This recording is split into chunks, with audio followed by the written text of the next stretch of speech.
Hello and welcome to part 3 of CDBG Environmental Review Training.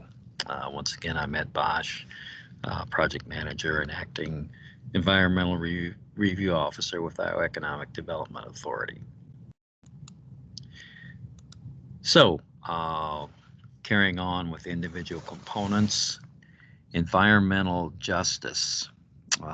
Historically, low-income and minority populations have been more likely than other groups to live near areas of high contamination, like landfills, incinerators, chemical plants, industrial parks, railroad yards, hazardous waste treatment facilities, and so on.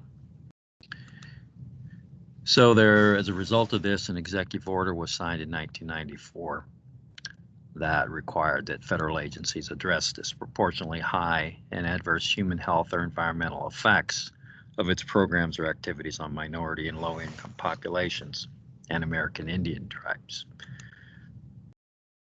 So, what you need to consider: does an environmental justice population exist in or near your project area? Does the project involve any adverse impact to that area? And does the adverse impact disproportionately affect the environmental justice population? You go to an EPA screen to find the demographics, health, and other statistics on environmental justice areas.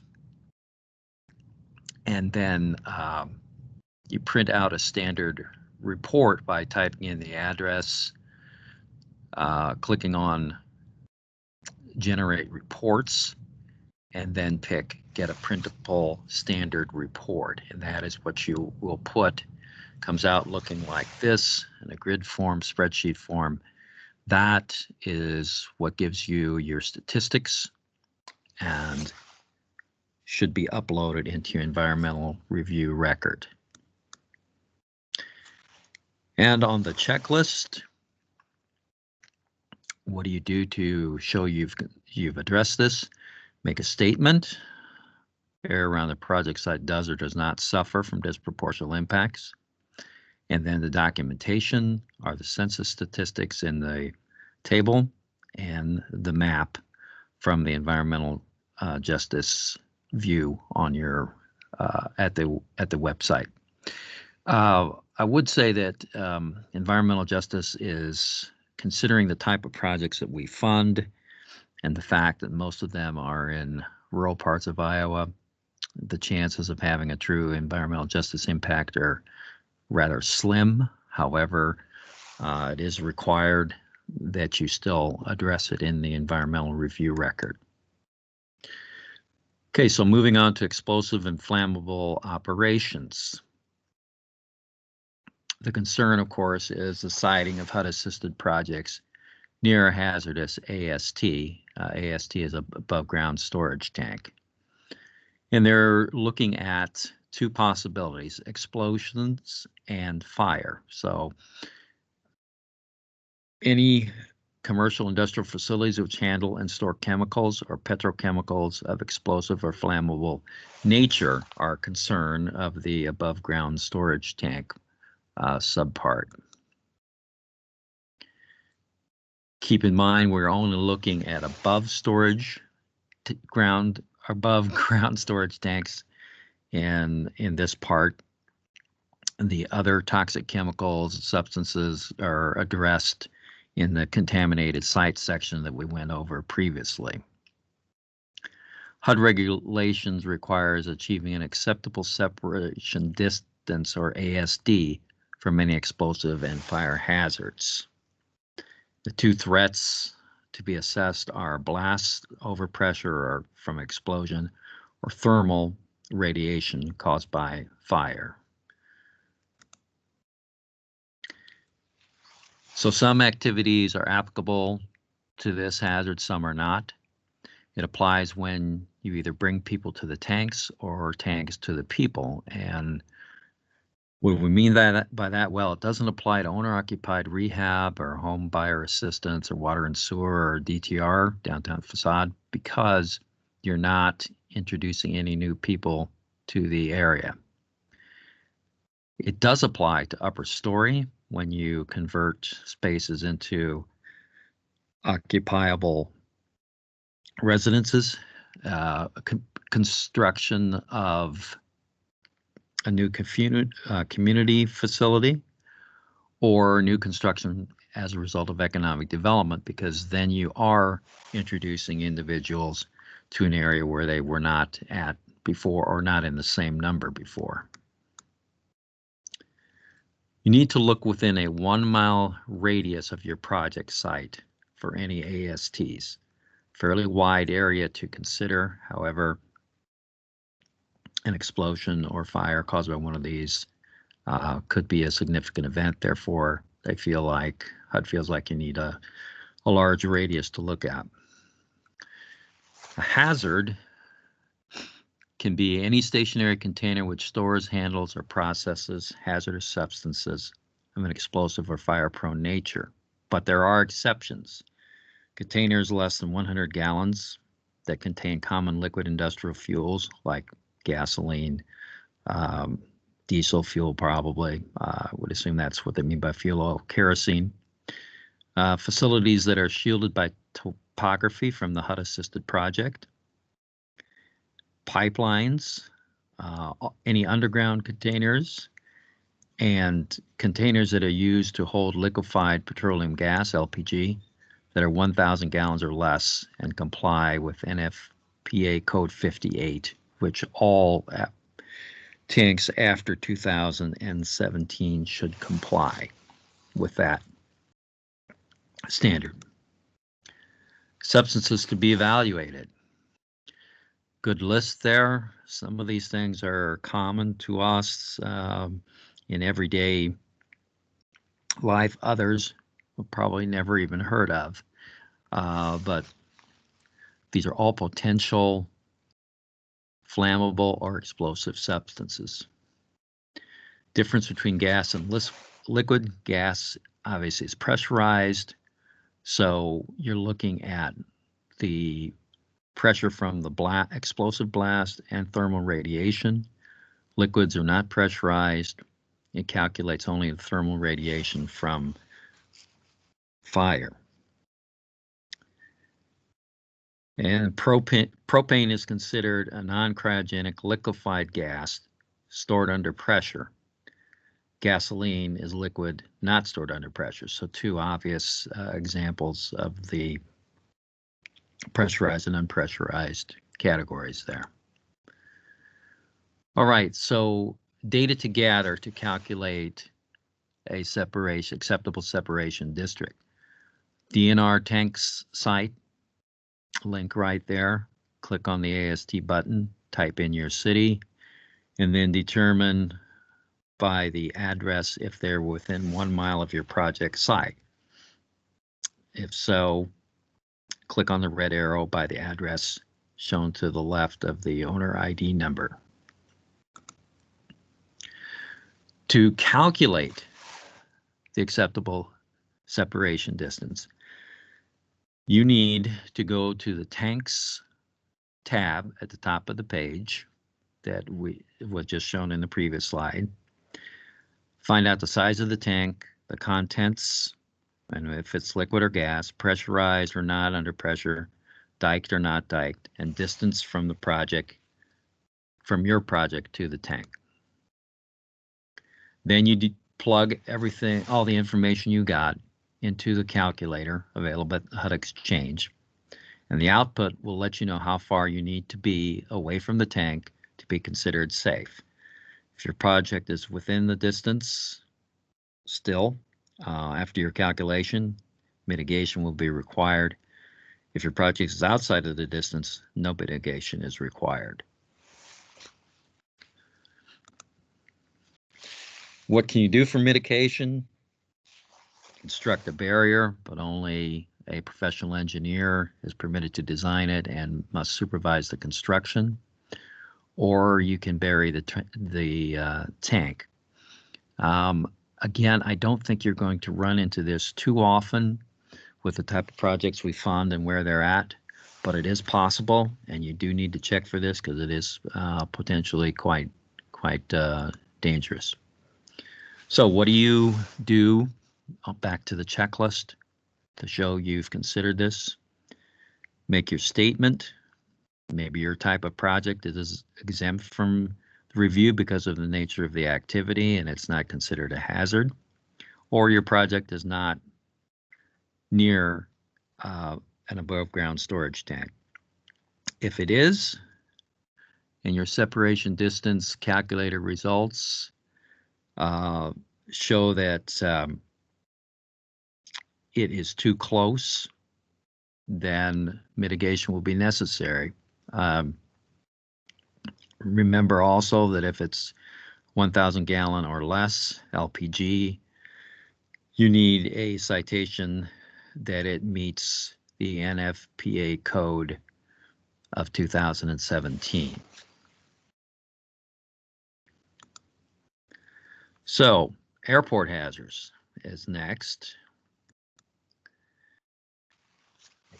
So the Federal Management Circular of 1975 concerned compatible land uses at federal airfields and directed all federal agencies, including HUD, of course, to make sure their actions were compatible with land use recommendations prepared by operating agencies. So in common language, trying to restrict development in an area near an airport that may interfere with the operation of that airport. Part 51, subpart D, deals with siting of HUD-assisted projects and runway clear zones at civil airports and clear zones and accident potential zones at military airfields. The 3 zones where incompatible land uses can occur. Again, runway clear zones at civilian airports, clear zones beyond the ends of military airfield runways, and accident potential zones, the area immediately beyond the clear zones of a military airfield.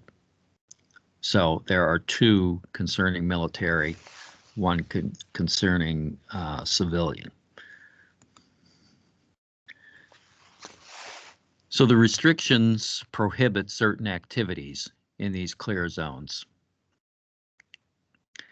and discourages assistance in military accident prevention zones. HUD is most concerned with new construction, substantial rehabilitation, where it is greater than 75% of the pre-rehab value, or a change in land use. And this part applies to all civil airports designated by the FAA in a national plan of integrated airport systems. And there's the link for that. That is just about every kind of airport you can think of. Many of them in Iowa will show up on the map. If you do happen to be within 2,500 feet of a civil airport or 15,000 feet of a military installation, you need to get their layout plan, which shows the runway clear zone. You can get that from the airport itself or from an FAA regional office. And it's often referred to as runway protection zone. For military airfield, you need what they call ACUs, which shows the clear zone and the accident protection zone. All right, again, on the checklist, make a statement. Project is or is not located near the end of a civil or military runway. And if it is, you need the map of airports near the project location's layout plans so that you can see if you are in one of the prohibited zones.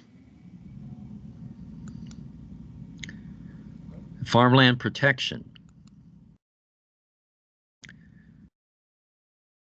Back in the early 80s, it was realized that millions of acres of farmland are being converted in the U.S. each year. And then there was a congressional report, Compact Cities, Energy-Saving Strategies, which called for the need for Congress to implement programs and policies to protect farmland. Out of that came the Agriculture and Food Act of 1981, containing farmland protection policies.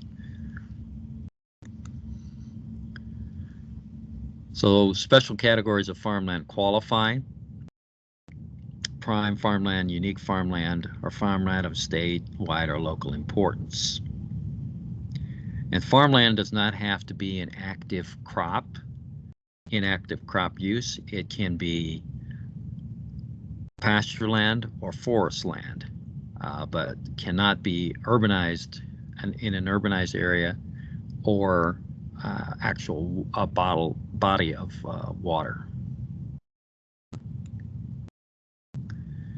Activities not subject to this Farmland Preservation Act include downtown facade, owner-occupied rehab, community facilities if there's not an expansion of the community facilities, or water tower projects. And keep in mind, just because land is zoned non-agricultural, it does not exempt the property from compliance. Here's a website for soil surveys. Define your area of interest, zoom into that area with the magnifying glass, click on the AOI button, draw the area. Then click on your Soil Data Explorer tab, Land Classification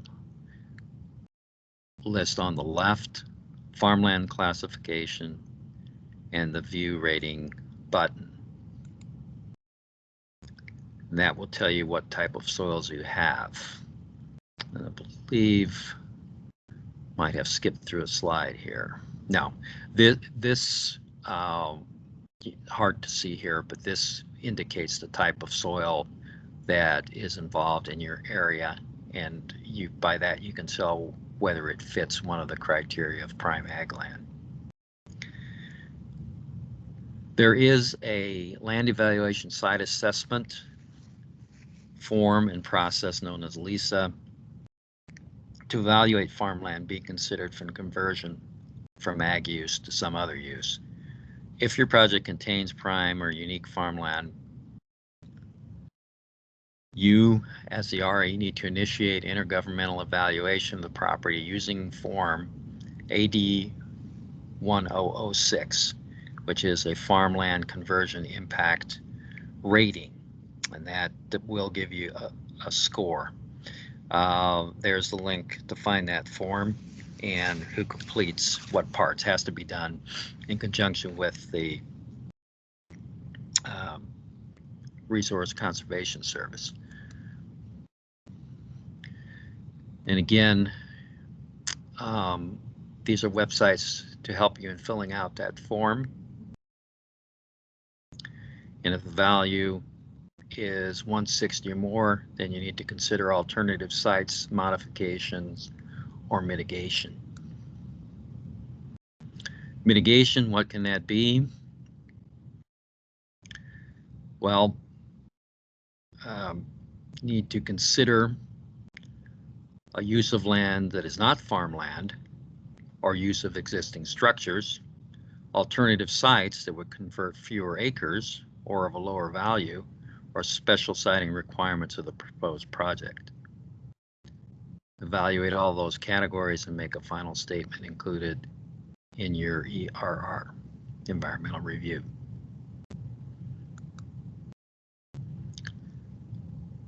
On the statutory checklist, you need to make a statement about if it is located in an area that includes farmland, prime farmland. If it is already committed to urban development, would exempt it. If it already has existing structures and ground disturbance, or if the project does have farmland, you need to talk about the LISA assessment and what your score was. If it's, again, below 160, no mitigation required. Supporting documentation, soil maps, USGS map showing urban areas, the 81-106 forms related to LISA, or mitigation memo and description if your score is over 160 in the assessment. Okay, so that is the end of segment 3.